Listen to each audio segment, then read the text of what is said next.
Hi friends, ஒரு நிமிஷம் நின்று யோசிச்சு பாருங்க. நம் வாழ்க்கையை பாதிக்கிற பெரிய முடிவுகள் எங்கேயாவது பெரிய ஆஃபீஸில் அல்ல, நம் கையில் தான் இருக்கு. ஒரு சின்ன பட்டன் அழுத்துற அந்த ஒரு செகண்டில் தான் நம்ம ஃப்யூச்சரே முடிவாகுது. ஆனால் அந்த ஒரு சான்ஸையே நம்ம இக்னோர் பண்ணிட்டோன்னா பிறகு நம்ம வாழ்க்கை எப்படி இருக்கணும்னு சொல்கிற உரிமையே இல்லாமல் போயிடும்.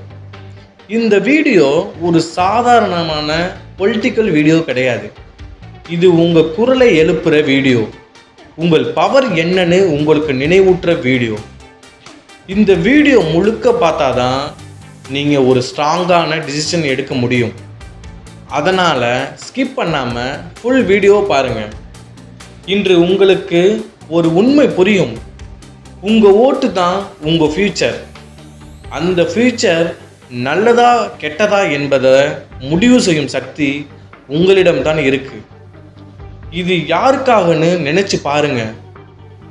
அது ஒரு பொலிட்டீஷியன்ஸ்க்காக இல்லை, அது உங்க வாழ்க்கைக்காக, உங்க ஃபேமிலிக்காக, உங்க கனவுகளுக்காக. அதனால இந்த வீடியோவை முழுசா பார்த்து உங்க மனசு சொல்றதை கேளுங்க. Welcome to Arjun studio. இந்த உலகத்தில் யாரும் நம்ம வாழ்க்கையை மாற்ற மாட்டாங்க. நாமே நம்ம வாழ்க்கையை மாற்றணும். அதுக்கான முதல் ஸ்டெப்பு தான் இந்த ஓட்டு. அது ஒரு ரைட்ஸ் மட்டும் இல்லை, அது ஒரு வெப்பன், அது ஒரு ரெஸ்பான்சிபிலிட்டி. இந்த ஏப்ரல் 23 நீங்கள் பூத்துக்கு போகிறீங்களா இல்லையா என்பது தான் அடுத்த 5 வருடம் எப்படி இருக்கும் என்று தீர்மானிக்கும். அதனால் எந்த காரணத்துக்கும் இந்த சான்ஸை மிஸ் பண்ணாதீங்க. நீங்கள் பிலீவ் பண்ணுற ஃப்யூச்சருக்காக, நீங்கள் நம்புகிற சான்ஸுக்காக கண்டிப்பாக போய் ஓட்டு போடுங்க.